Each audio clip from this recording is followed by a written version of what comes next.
said, which I do think is true, right? And I think that fundamentally, this piece that you said about men not thinking about women as equal is fundamentally kind of the nugget of truth. But we have to layer it beyond thinking about that and think about what does that inequity look like? How does that play out? And how can we move towards having greater equity? And a lot of how it plays out is through sexual dominance and through sexuality, right? Right. There was this documentary that came out last year where this woman walked around New York City, your city, for 10 hours. She had on black jeans, black T-shirt. They filmed her for 10 hours walking around the city, and she was subjected to over 100 instances of catcalling. Oh, that doesn't happen in New York. Just a verbal, no. Right? Right? And so that's you can watch a snippet of the video. And if you are a woman, and I do this in my class, I teach an undergraduate class on cultural diversity and social justice. And when we start talking about sexism, I think it's really easy for people to always go to some of the instances you named, right? So like violence enacted against women or violent rape enacted against women, pay inequality, those sorts of things, telling a woman being discriminated against in sports and other industries in the workplace. It's easy for people to be able to identify those things.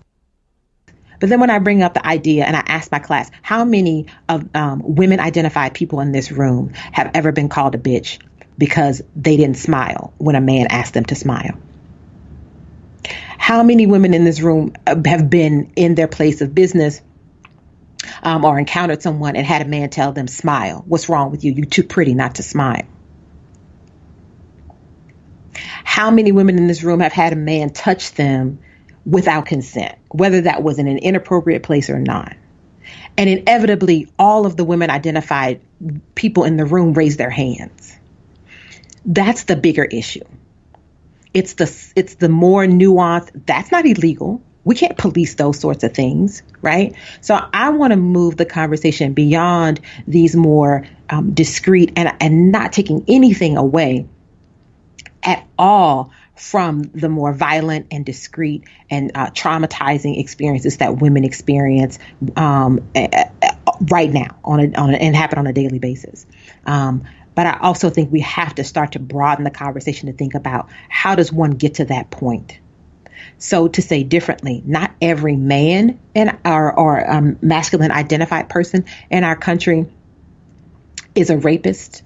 Not every man or masculine identified person in this country will commit sexual harassment, but every man is socialized around their masculinity to enact dominance around their masculinity.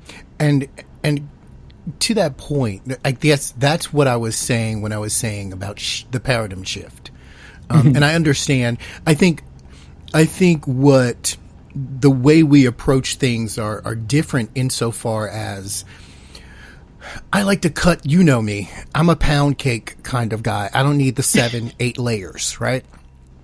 So you do the layers, and I get that because, again, you're a psychologist. I am the philosopher. Right. Yeah. I'm the philosopher. I'm like, let's look at the concept of the tree, you know, and how that concept fits up against actual trees in the world. So in this, I'm saying when men are socialized and masculinity is defined, and I think that's an important point. It's not just about the socialization of men being men. It's about the definition of masculinity being women are less than. Now, that could be a, quote, misguided good thing insofar as we must take care of women. We must raise them. We must protect them because they are these helpless creatures. And it sounds condescending, but it actually is coming from a good place. Okay? Is it? Now, well, you know, okay, I'm a dude, so it's coming from a good place the way I was socialized to understand but it is not. And that thing right there that you're talking about, us psychologists actually have a term for it, and it's called benevolent sexism. Okay, thank you. I'm a benevolent sexist. I appreciate You are, that. and you do it to me all the time. And you and I have had that conversation where you are mansplaining something to me. Cool. Or then I'm gonna let the door just slam in your face the next time I walk in front of you. No, but to your point, that's the thing that I'm saying. And I'm happy that you did bring up the concept of benevolent sexism, because it's not. This is where I go back to the root and you deal with the branches and the rest of the tree. Like that's the essential difference between what you're saying and what I'm saying. I'm saying if men were socialized different and masculinity had a different definition and a different set of criteria, a lot of the branches or the layers that you're talking about wouldn't have an opportunity to exist. Okay. That's essentially where I'm coming from. Okay. And so you're right. I was socialized, and this is what I need people to understand when people say, I'm not sexist, I'm not racist, I'm not homophobic. Yeah, you are. Because anyone who was cultured in this society, in this climate, Are those is. things. Whether you actively or passively are a part of that are two different things. Whether you actively work against it or ignore it, different things. But Right. you are, and you got to own that part. And I Yeah, think the bigger issue is that people aren't owning that. They're acting like I'm not that person. It doesn't exist to me because of those, as you said, more blatant examples of violence. And as long as I don't do the violence, I'm fine. But it's okay to go up behind someone and rub her on her back and compliment how great her top looks in that shirt. Because that's fine. No, it's not. Right. You know? And I think that's an important part. And I think it goes for men and women, right? Or masculine identified people and feminine identified people, right? Like what are you doing as a woman, and how you understand your femininity, and in what ways are we, and you use the word enculturated, I always use the word indoctrinated. You know, we're socialized in the same way. Right. To think about things. So we know there were the Golden Globe Awards that happened this past Sunday, and there were lots of women that were there that took the opportunity to use their platform to talk about this very issue, and to use the Golden Globes as the opportunity to kind of really launch and introduce this Time's Up movement. One of the people that, and we're going to get to Oprah in a second, because her speech was really riveting and resonated with a lot of people. And I mean, it's Oprah, and she said what she said, and she said it in the only way that Oprah could say it. So it was very rousing and poignant. But there was something else, somebody else that spoke that won an award, Laura Dern, and she talked about girls and women being socialized to be quiet, being socialized to be silent, being socialized to be cooperative. And I think that that's the other side of it, right? So if we have a context of sexism in which men and masculinity are elevated to be dominant and to be forceful and to be aggressive and assertive and go for what they want, the other side of that is that girls and women are socialized to be submissive, or to be sociable, right, to be nurturing, to be caring, to be quiet, to not give in to or speak up to. And so you're taught that that's the balance. You're taught that's the yin and the yang, and that's the way. And that's the way it's supposed to be. Foundation of heterosexism, right? Absolutely. That's the way God made us, right? These are things that are embedded in lots of people's ideology and really like fundamental beliefs about how the world and society are structured. Right. So you talk about like, how could somebody not know? It's because of that. It's because it's so interwoven into other aspects of our society that it gets really, it becomes invisible. It becomes just the way things are. It's the status quo. And it's reinforced through religion, through churches, through media, schools, through, oh my goodness, through the media. You know, Yeah, for I mean, sure. and it says, you know, that a wife should be obedient to her husband, taking that from biblical text. So if God is saying it, then who am I to go against God? This is how it should be. Right. And so we want to recognize that there are more progressive and open interpretations of religious doctrine. At the same time, we want to think about how things that exist just in the ether are there and they have impact on us. I always talk about my daughter. She's now 6, but when she was younger, like all of the stuff and even before I had her and I knew I was having a girl, I was I told my family and friends at my baby shower, like, don't give me a whole bunch of pink and purple glittery stuff. Like, I'm not doing that with her. I'm not going to start off on this train of like indoctrinating her and socializing her to be this femme girl.